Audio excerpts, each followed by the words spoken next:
시청자 여러분 안녕하십니까? 헬로티비 뉴스입니다. 먼저 오늘의 주요 뉴스부터 보고 오시죠.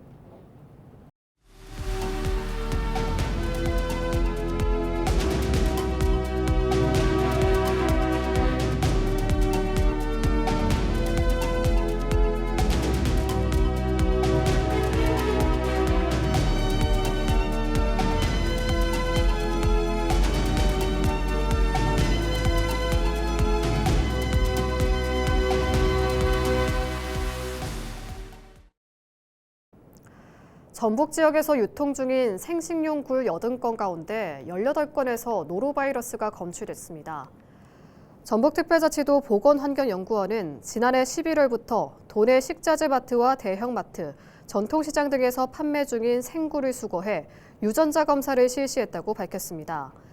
노로바이러스는 영하 20도 이하의 저온에서도 장기간 생존하며 감염 시에는 12시간에서 48시간 이내 구토와 설사, 복통, 오한, 발열 등의 증상이 나타납니다. 굴은 생식용과 가열 조리용으로 나뉘며 가열 조리용은 85도 이상에서 1분 이상 충분히 가열해 섭취해야 합니다. 지리산의 젖줄 남원 람천에서 벌어진 무단공사의 파장이 커지고 있습니다. 남원시는 산충객 맞이 등을 이유로 뒤늦게 방제시설을 보강하는 등 수습에 나섰지만 주민들은 불법 공사에 대한 책임을 먼저 묻고 있는데요. 환경부와 대통령실까지 이례적으로 상황을 주시하며 대응에 나선 것으로 알려졌습니다. 정명기 기자의 보도입니다. 지리산 자락 청정수역, 멸종위기종 수달의 보금자리인 남원 람천입니다.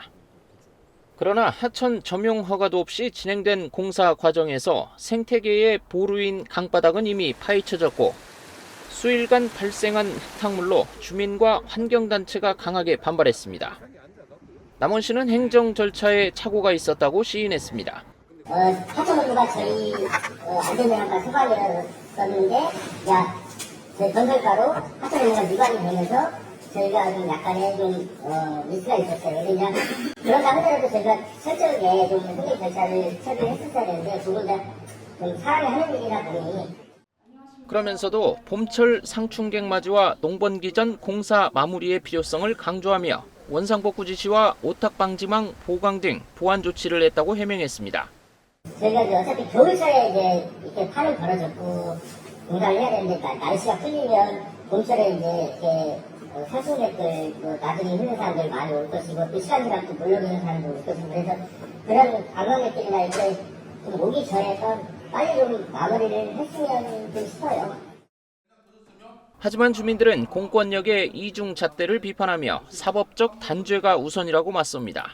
민원인의 입장에서 보면 만약에 내가 하천 점용 허가 없이 포크레인 가지고 맨날 며칠 저렇게 공사했다면 건설과 하천계에서 가만히 있었겠어요? 내가 남은 시민임에도 불구하고 여기에서 그냥 변명하고 아니면 임시 방편적으로 덮어둔다는 발언 해가지고는요 이거는 해결될 문제 아니라는 거예요. 생태자연도 1등급 지역에서 사전 협의 없이 진행된 공사 자체가 문제며 단순한 사후 조치로는 면제부가 될 수 없다는 입장입니다. 생태 등급 1등급 아시죠, 그 지역이? 그럼 뭐라도 있어야 돼요. 민원이나 조사하는 게 있어야 돼요. 없잖아요. 오늘 그런 서류를 하나도 안 들고 왔잖아. 그냥 무조건 공사 저질했으니까 그냥 어지른 것보다 지금 빨리 수정하는 게 낫다. 그거는 해마다 그렇게 반복될 얘기야. 환경부와 전북지방환경청도 남원시에 철저한 대응을 주문하며 압박에 나선 상황. 지리산의 산천, 하천 이런 거의 훼손 보존 문제 같은데 저기 그 환경부에 어차피 접수를 하면 넘겨줄 거 아니에요? 네, 맞습니다. 환경부 쪽에서 한번 챙겨보라고 할게요. 주민들은 실무진의 사과가 아닌 시장 등 책임 있는 결정권자가 직접 책임을 지고 재발방지 대책 등을 선언할 것을 요구하고 있습니다. 무허가 공사를 원래대로 돌리고 책임자의 처벌을 요구하는 주민들의 원칙론 앞에 남원시의 수습책이 접점을 찾지 못하면서 사태 해결을 위한 협상이 난항을 겪고 있습니다. 헬로티비 뉴스 정명기입니다. 권익현 부안군수는 김의겸 새만금 개발청장을 만나 부안권역 아리백 산업용지 전환을 고려해 줄 것을 건의했습니다. 권익현 군수는 지난 11일 김의겸 청장을 만나 오는 6월로 예정된 새만금 기본계획 재수립을 언급하면서 이같이 요청했다고 12일 밝혔습니다. 권 군수는 지역 균형 발전 차원에서 아리백 산업단지 입지로 부안을 반드시 고려해야 한다며 새만금 농생명 용지 709를 비롯한 부안 권역의 산업 용지 전환은 재생에너지 기반 첨단 산업을 유치할 수 있는 현실적인 대안이라고 덧붙였습니다. 이에 김의겸 청장은 부안군의 의견을 심도 있게 살펴보고 있다고 전했습니다. 조국혁신당 전북특별자치도당은 12.3 비상계엄 사태와 관련해 전북특별자치도지사와 도내 8개 시군 단체장을 내란 동조와 직무유기 혐의로 2차 종합특검에 고발한다고 밝혔습니다.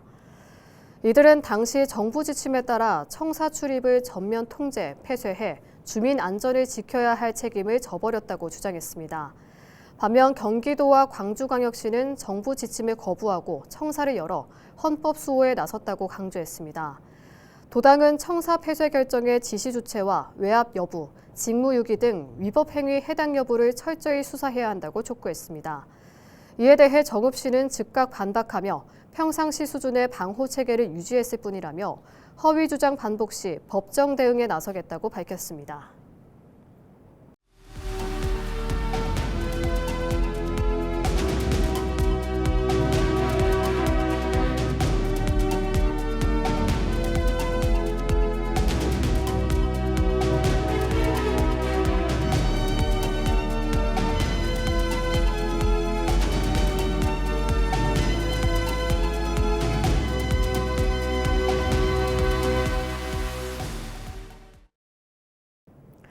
정부가 정주 인구와 체류 인구를 함께 보는 생활 인구 개념을 인구 정책의 핵심으로 삼으면서 임실군이 이에 맞춰 성과를 내고 있습니다.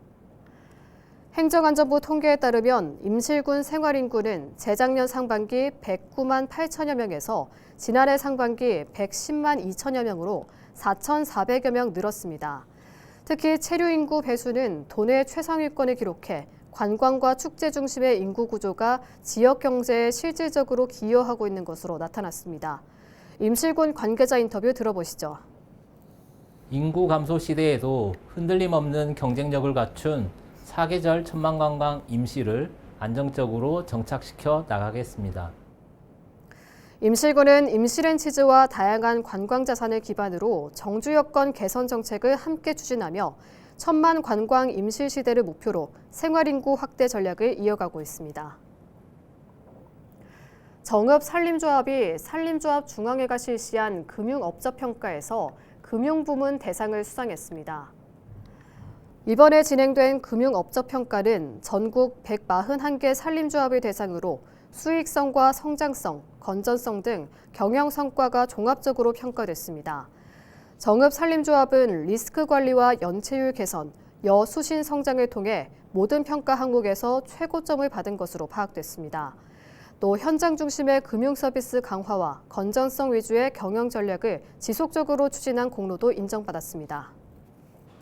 이번 대상 수상은 조합 임직원 모두가 한마음으로 노력한 결과이자 정읍지역 조합원과 고객 여러분의 신뢰와 성원이 있었기에 가능했습니다. 앞으로도 지역경제 활성화와 산림금융 발전에 기여하는 신뢰받는 정읍산림조합이 될 수 있도록 노력하겠습니다. 남원시가 지난 11일 바이오산업연구원 컨퍼런스룸에서 기업인과 소상공인 100여 명이 모인 가운데 중소기업 지원사업 설명회를 열었습니다. 설명회에는 전북지방 중소벤처기업청과 중소벤처기업진흥공단 등 7개 기관이 참여해 자금과 창업, 기술, 고용, 수출 등 다양한 지원 정책을 소개하고 질의응답과 1:1 상담을 진행했습니다. 남원시는 현장에서 기업들의 어려움을 직접 듣고 성장 단계별 맞춤형 사업 연계와 투자 유치 상담 등을 병행했습니다. 남원시 관계자 인터뷰 들어보시죠. 앞으로도 현장 중심의 행정을 통해 기업의 목소리를 정책에 적극 반영하고 기업이 성장할 수 있는 환경을 조성해 나가겠습니다. 또 현장에 오지 못한 기업들을 위해 지원사업 안내 책자도 배포했습니다. 남원시의회 김영태 의장이 지난 10일 전북특별자치도청에서 열린 2025년 민주평화통일자문회의 의장 표창 수여식에서 대통령 표창을 받았습니다. 김 의장은 민주평통 남원시 협의회 자문위원으로 활동하며 평화 통일의 가치와 필요성을 지역사회에 알리고 공감대를 넓히는 데 힘써온 공로를 인정받았습니다. 김 의장은 시민들과 함께 현안을 논의하고 평화 통일 메시지를 생활 속에서 자연스럽게 전하며 사회적 분위기 조성에 기여했다는 평가를 받았습니다. 김 의장은 평화 통일은 거창한 구호보다 일상 속 이해와 존중에서 출발한다며 앞으로도 지역에서 평화와 공존의 가치를 실천하겠다고 소감을 밝혔습니다.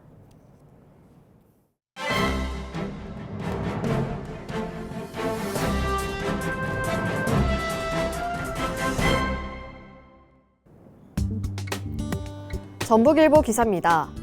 전국 곳곳이 광역 통합을 통해 덩치를 키우는 가운데 전북은 완주 전주 통합을 시작으로 새만금 통합과 동북권 통합까지 이어가는 권역화 통합이 시급한 상황에 직면해 있다는 평가가 나오고 있습니다. 새만금 개발에 30년을 투자했음에도 불구하고 그 완성은 여전히 미진하고 그러는 사이 소외된 동북권은 심각한 소멸 위기에 놓여 있기 때문이라고 하는데요. 전북 지역구 국회의원들은 완주 전주 통합을 시작으로 새만금 통합과 동북권 통합을 통해 전북 경제를 하나로 묶는 권역화 통합 추진에 공감하고 있습니다. 전북은 그간 새만금 개발에 도 역량을 투입해왔지만 여전히 지역 내 경제 성장과 환경적 안정성을 동시에 해결하기엔 한계가 있습니다. 군산과 김제, 부안 등 여러 시군으로 분할된 새만금은 정치적 이해관계와 행정적 복잡성이 얽혀 있어 대규모 개발 프로젝트가 원활히 진행되기 어렵기 때문인데요. 도내에서도 가장 낙후된 동북권 통합도 시급히 논의가 필요하다는 주장이 나옵니다. 실제 남원시는 매년 1,000명 이상이 감소하며 현재 7만 5천 명 선도 간당간당한 상황입니다. 무주와 진안, 장수, 임실, 순창 등 5개 군 지역도 인구가 2만 명 선에 머물며 대부분 읍단위 수준의 인구를 기록하고 있습니다. 이들을 통합해 규모의 경제를 조금이라도 실현하는 것 역시 지역 경제와 사회적 기반을 회복하기 위한 필수 과제라는 게 정치권의 설명입니다. 특히 전북은 지난 2024년 특별자치도로 출범하면서 일정 부분 자치권을 확보했지만 여전히 행정적 효율성과 재정적 자립을 위한 전략적 통합에 미진한 상태라고 신문은 전했습니다. 지금까지 신문 브리핑이었습니다.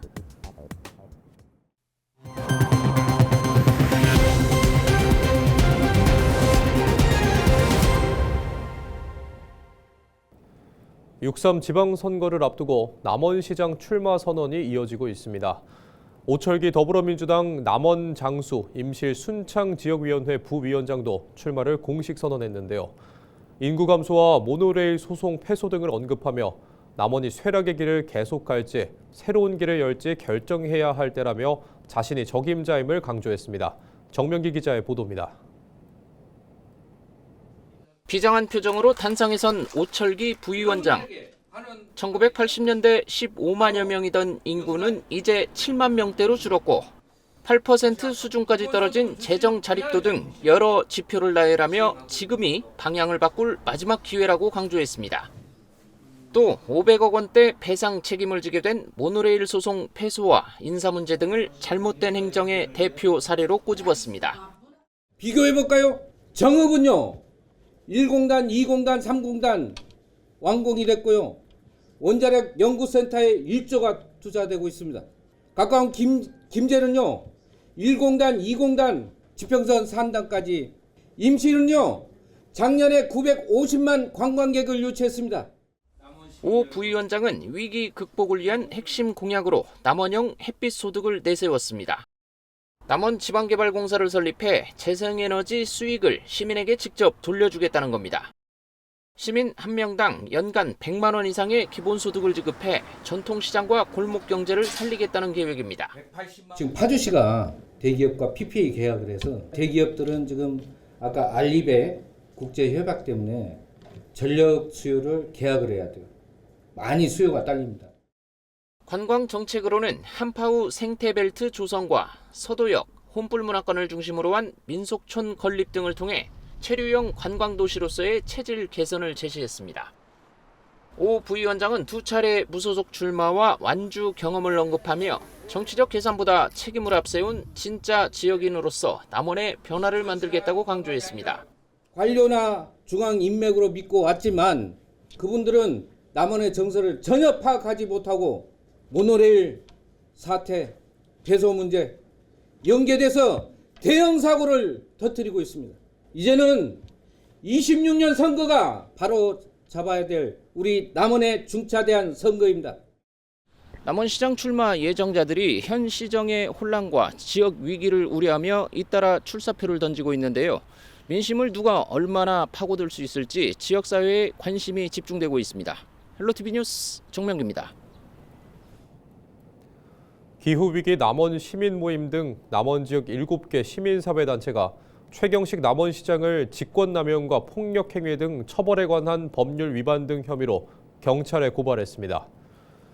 이들은 지난 3일 남원시청에서 열린 모노레일 폐소 기자회견 당시 최 시장이 법적 근거 없이 청원 경찰에게 지시해 시민들의 정당한 진입을 막았다고 주장했습니다. 그 과정에서 한 여성 시민이 사지가 붙잡힌 채 끌려나가 전치 2주의 부상을 입었다고 밝혔습니다.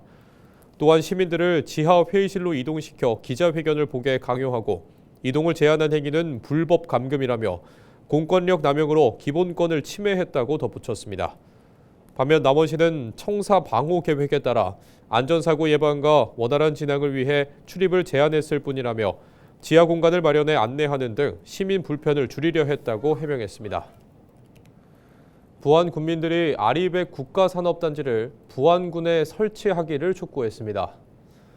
부안 군민들로 구성된 새만금 아리백 국가산단 범군민 추진위원회는 10일 부안읍 터미널 앞에서 걸기대회를 열었습니다. 추진위는 일자리 창출과 지속 가능한 발전을 위해 아리백 국가산단은 부안으로 와야 한다고 주장했습니다. 추진위는 산업단지 조성을 염원하는 군민 3만여 명의 서명부를 정부에 전달하고 아리백 국가산단 유치를 위한 릴레이 시위도 진행하기로 했습니다. 부안은 새만금의 출발지였고 전력은 부안에서 생산되고 산업과 일자리는 타 지역으로 향하는 이러한 불공정한 구조를 우리는 더 이상 받아들일 수 없다. 정읍시 기관장 협의회인 정의회 소속 기관장들이 고향사랑 기부제 활성화를 위해 함께 노력하기로 했습니다. 이학수 시장과 박일 정읍시 의회 의장, 김순기 농협 정읍시 지부장 등 정읍지역 27개 기관 단체장은 10일 정읍시청 회의실에서 정례회의를 열었습니다.